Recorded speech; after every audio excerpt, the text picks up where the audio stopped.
നിങ്ങളുടെ വണ്ടിയുടെ മൈലേജ് പെട്ടെന്ന് കുറഞ്ഞോ? പിക്കപ്പ് കിട്ടുന്നില്ലേ?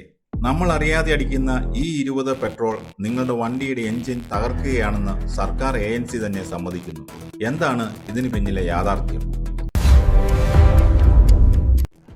പെട്രോൾ ഇല്ലാത്ത ഇന്ത്യ ലിറ്ററിന് 50 രൂപയിൽ താഴെയുള്ള ഇന്ധനം രാജ്യം ഇനി എത്തനോളിൽ ഓടും.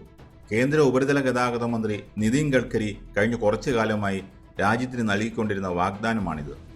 പെട്രോളിൽ നിന്ന് രാജ്യം മുക്തി നേടാൻ പോകുന്നു എന്ന മട്ടിലായിരുന്നു പ്രചാരണങ്ങൾ. എന്നാൽ 2026 പകുതിയിലെത്തി നിൽക്കുമ്പോൾ ഈ എത്തനോൾ വിപ്ലവത്തിന് കനത്ത തിരിച്ചടിയേറ്റിരിക്കുകയാണ്. വെറുമൊരു തിരിച്ചടിയല്ല, ഗഡ്കരിയുടെ ഏറ്റവും പ്രിയപ്പെട്ട പ്രോജക്റ്റിന്റെ അടിത്തറ ഇളക്കുന്ന കണ്ടെത്തലുകളാണ് ഇപ്പോൾ പുറത്തുവരുന്നത്. ഇത്രയും കാലം സർക്കാർ രഹസ്യമായി വെച്ച ഒരു സത്യം ഒടുവിൽ വാഹന നിർമ്മാതാക്കളും സർക്കാരും സമ്മതിച്ചിരിക്കുന്നു. പെട്രോളിൽ 20% എത്തനോൾ ചേർത്ത E20 ഇന്ധനം ഉപയോഗിക്കുന്നത് വാഹനങ്ങളുടെ മൈലേജ് കുത്തനെ കുറയ്ക്കും. അവിടം കൊണ്ടും തീർന്നില്ല. എത്തനോൾ ചേർത്ത ഇന്ധനം എഞ്ചിനുകൾക്ക് ദോഷം ചെയ്യില്ലെന്ന് വാദിച്ച ഗഡ്കരിക്ക് രാജ്യത്തെ ഏറ്റവും പ്രമുഖ സർക്കാർ ഏജൻസിയായ automotive research association of India നൽകിയ പഠന റിപ്പോർട്ടും വലിയ തിരിച്ചടിയായി. എത്തനോൾ ഉപയോഗിച്ച് ഒരു വണ്ടിയെങ്കിലും കേടായതായി കാണിച്ചു തരാമോ എന്നായിരുന്നു മന്ത്രിയുടെ പരസ്യമായ വെല്ലുവിളി. എന്നാൽ ഒന്നിനു പകരം 6 എണ്ണത്തിനെ കാണിച്ചു തരാം എന്ന് പറഞ്ഞ് വണ്ടികളിലെ തകരാറുകളുടെ കൃത്യമായ തെളിവുകളുമായി ഇപ്പോൾ ചില സംഘടനകൾ രംഗത്തെത്തിയിട്ടുണ്ട്. ഇതോടെ ഗഡ്കരിയുടെ ഈ എത്തനോൾ പ്രേമത്തിന് പിന്നിലെ യഥാർത്ഥ താല്പര്യം എന്തെന്ന ചോദ്യം ശക്തമാവുകയാണ്. എത്തനോളിൽ തെന്നി വീഴുമോ ഗഡ്കരി? നമുക്ക് പരിശോധിക്കാം. ആദ്യം നമുക്ക് മൈലേജിന്റെ കാര്യം നോക്കാം. ഇത്രയും പെട്രോൾ അടിക്കുമ്പോൾ അതിൽ എത്ര ശതമാനം എത്തനോൾ കലരുന്നുണ്ടെന്ന് സാധാരണക്കാരായ നമുക്ക് അറിയില്ലായിരുന്നു. ഇപ്പോൾ രാജ്യത്ത് വിൽക്കുന്ന പെട്രോളിൽ ഭൂരിഭാഗവും E20 ആണ്. അതായത് 80% പെട്രോളും 20% എത്തനോളും. ഇതുപയോഗിച്ച ഭൂരിഭാഗം വണ്ടിയുടമകളും രഹസ്യമായും പരസ്യമായും പരാതിപ്പെട്ടു തുടങ്ങി. വണ്ടിയുടെ മൈലേജ് കുറയുന്നു, പിക്കപ്പ് കിട്ടുന്നില്ല. തുടക്കത്തിൽ എത്തനോളിനെ അനുകൂലിച്ച വാഹന നിർമ്മാണ കമ്പനികൾ ഇപ്പോൾ തിരുത്തിയിട്ടുണ്ട്. സാധാരണ പെട്രോളിനേക്കാൾ ഊർജ്ജക്ഷമത കുറവാണ് എത്തനോളിന്. അതുകൊണ്ട് E20 ഇന്ധനത്തിൽ വണ്ടി ഓടുമ്പോൾ എഞ്ചിന് കൂടുതൽ ഇന്ധനം വലിച്ചെടുക്കേണ്ടി വരും. ഇത് മൈലേജ് 6 മുതൽ 10% വരെ കുറയ്ക്കുമെന്ന് ഒടുവിൽ വാഹന നിർമ്മാതാക്കൾ സമ്മതിച്ചിരിക്കുന്നു. മൈലേജ് കുറയുമെന്ന കാര്യം ഇപ്പോൾ സർക്കാരിന് സമ്മതിക്കേണ്ടി വന്നിട്ടുണ്ട്. പക്ഷേ അവർ അതിനെ ന്യായീകരിക്കുന്നത് ഇങ്ങനെയാണ്: മൈലേജ് അല്പം കുറഞ്ഞാലും എത്തനോളിന് വില കുറച്ച് നൽകിയാൽ ജനങ്ങൾക്ക് ലാഭമാകുമല്ലോ. എന്നാൽ നിലവിൽ സാധാരണ പെട്രോളിന്റെ അതേ വിലയ്ക്കാണ് E20 പെട്രോളും പമ്പുകളിൽ വിൽക്കുന്നത്. ലാഭം ആർക്കാണ്? ജനങ്ങൾക്കല്ല, എണ്ണക്കമ്പനികൾക്കും എത്തനോൾ മുതലാളിമാർക്കും മാത്രം. ഇതിനേക്കാൾ ഭയപ്പെടുത്തുന്നതാണ് automotive research association of India പുറത്തുവിട്ട പഠന റിപ്പോർട്ട്. കേന്ദ്ര സർക്കാരിന്റെ സ്വന്തം ഏജൻസിയാണിത്. അവർ നടത്തിയ പഠനത്തിൽ ഞെട്ടിക്കുന്ന കാര്യങ്ങളാണുള്ളത്. പഴയ BS4 എഞ്ചിനുള്ള സാധാരണ വണ്ടികളിൽ E20 ഒഴിച്ചപ്പോൾ വലിയ കുഴപ്പമില്ലായിരുന്നു.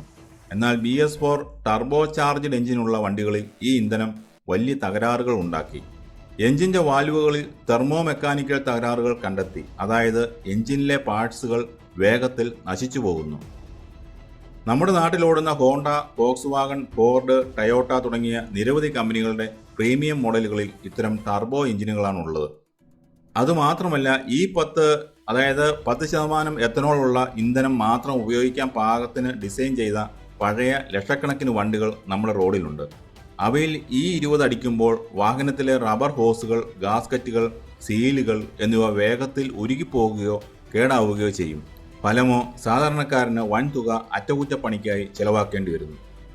ഇത്രയധികം പ്രായോഗിക ബുദ്ധിമുട്ടുകൾ ഉണ്ടായിട്ടും വണ്ടികൾ കേടാകുമെന്ന് വിദഗ്ധർ മുന്നറിയിപ്പ് നൽകിയിട്ടും നിതിൻ ഗഡ്കരി എന്തുകൊണ്ടാണ് ഈ എത്തനോളിനു വേണ്ടി ഇത്രയധികം വാശി പിടിക്കുന്നത്?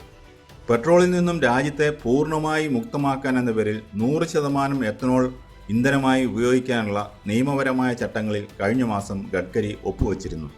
ഈ അമിത താൽപ്പര്യത്തിന് പിന്നിൽ വലിയൊരു ബിസിനസ് സാമ്രാജ്യമുണ്ടെന്ന ആരോപണമാണ് ഇപ്പോൾ ശക്തമാകുന്നത്. ആരോപണങ്ങൾ വിരൽ ചൂണ്ടുന്നത് ഗഡ്കരിയുടെ സ്വന്തം നാട്ടിലേക്കും അദ്ദേഹത്തിന്റെ ബന്ധുക്കളുടെ കമ്പനികളിലേക്കുമാണ്. മഹാരാഷ്ട്രയിലെ നാഗ്പൂർ കേന്ദ്രീകരിച്ച് പ്രവർത്തിക്കുന്ന വലിയൊരു എത്തനോൾ ലോബി തന്നെയുണ്ട്. ഇതിൽ പ്രധാന പങ്കാളികൾ ഗഡ്കരിയുടെ അടുത്ത ബന്ധുക്കളും കുടുംബാംഗങ്ങളുമാണെന്ന് പ്രതിപക്ഷ സംഘടനകളും ചില അന്വേഷണാത്മക മാധ്യമങ്ങളും രേഖകൾ സഹിതം ചൂണ്ടിക്കാണിക്കുന്നുണ്ട്. ഗഡ്കരി കുടുംബത്തിന് ഓഹരി പങ്കാളിത്തമുള്ള കമ്പനി ഉൾപ്പെടെയുള്ള ചില കമ്പനികൾ രാജ്യത്തെ വൻകിട എത്തനോൾ ഉൽപ്പാദകരും വിതരണക്കാരുമാണ്. കരിമ്പിൽ നിന്നും ധാന്യങ്ങളിൽ നിന്നും എത്തനോൾ ഉൽപ്പാദിപ്പിക്കുന്ന വലിയ പ്ലാന്റുകൾ ഇവർക്കുണ്ട്. കർഷകരെ സഹായിക്കാനാണ് എത്തനോൾ നിർമ്മിക്കുന്നതെന്നാണ് ഔദ്യോഗിക വിശദീകരണം. കരിമ്പ് കർഷകർക്ക് കൂടുതൽ പണം കിട്ടുമത്രേ.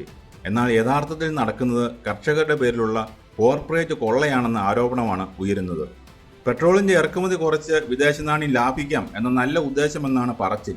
എന്നാൽ സ്വന്തം ബന്ധുക്കളുടെ കമ്പനികൾക്ക് വൻ ലാഭം ഉണ്ടാക്കി കൊടുക്കാനുള്ള നീക്കമാണ് ഗഡ്കരി നടത്തുന്നതെന്നാണ് ഉയരുന്ന ആക്ഷേപം.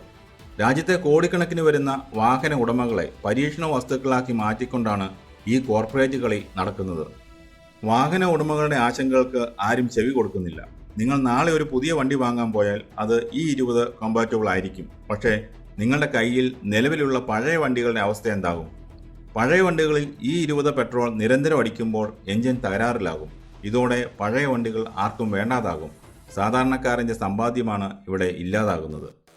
Automotive research association of India റിപ്പോർട്ടിൽ പറഞ്ഞതുപോലെ ഹോസുകളും സീലുകളും കേടായാൽ പെട്രോൾ ലീക്കേജ് ഉണ്ടാകാം. ഇത് വണ്ടികൾക്ക് തീ പിടിക്കാൻ വരെ കാരണമായേക്കാം. ഇടയ്ക്കിടെ വണ്ടി വർക്ക്ഷോപ്പിൽ കയറ്റേണ്ടി വരുന്നത് സാധാരണക്കാരൻ്റെ കുടുംബ ബജറ്റ് തകർക്കും. ഇനി വണ്ടികളെല്ലാം 100% എഥനോളിലേക്ക് മാറുകയാണെന്ന് വിചാരിക്കുക. അത്രയും എഥനോൾ ഉണ്ടാക്കാൻ കോടിക്കണക്കിന് ടൺ കരിമ്പും ധാന്യങ്ങളും വേണം. കർഷകർ ഭക്ഷണത്തിനുള്ള നെല്ലും പച്ചക്കറിയും വിളവെടുക്കുന്നതിന് പകരം ഇന്ധന കമ്പനികൾക്ക് വേണ്ടി കരിമ്പും ചോളവും മാത്രം കൃഷി ചെയ്യാൻ തുടങ്ങും. ഇത് രാജ്യത്ത് വലിയ ഭക്ഷ്യക്ഷാമത്തിനും അരി ഉൾപ്പെടെയുള്ള നിത്യോപയോഗ സാധനങ്ങളുടെ വൻ വിലക്കയറ്റത്തിനും കാരണമായേക്കാം. അതുമാത്രമല്ല, കരിമ്പ് കൃഷിക്ക് വലിയ അളവിൽ വെള്ളം വേണം. ഇത് രാജ്യത്ത് ഭൂഗർഭ ജലനിരപ്പ് താഴാനും കടുത്ത വരൾച്ചയിലേക്കും നയിച്ചേക്കാം. പെട്രോളിൽ നിന്ന് രക്ഷപ്പെടാൻ നോക്കി വലിയൊരു ദുരന്തത്തിലേക്കാണോ നമ്മൾ പോകുന്നത്? ഹരിത ഇന്ധനം, മലിനീകരണമില്ലാത്ത ഇന്ത്യ എന്നൊക്കെ കേൾക്കാൻ നല്ല രസമാണ്.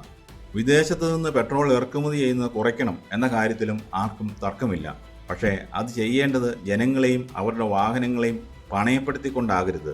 കൃത്യമായ പഠനങ്ങൾ നടത്താതെ ജനങ്ങൾക്ക് ഇന്ധനവിലയിൽ ഒരു ലാഭവും നൽകാതെ വണ്ടികളുടെ മൈലേജ് കുറച്ച് എഞ്ചിൻ കേടാക്കുന്ന ഈ എഥനോൾ നയം ആർക്കു വേണ്ടിയാണ്? മന്ത്രി നിതിൻ ഗഡ്കരി തൻ്റെ വെല്ലുവിളികൾ അവസാനിപ്പിച്ച് വണ്ടിയുടമകളുടെയും ശാസ്ത്രജ്ഞരുടെയും ആശങ്കകൾക്ക് കൃത്യമായ മറുപടി നൽകാൻ തയ്യാറാകണം. ഇല്ലെങ്കിൽ വികസന നായകനെന്ന ഗഡ്കരിയുടെ പ്രതിച്ഛായ ഈ എഥനോളിൽ തെന്നി വീഴുമെന്ന കാര്യത്തിൽ സംശയമില്ല.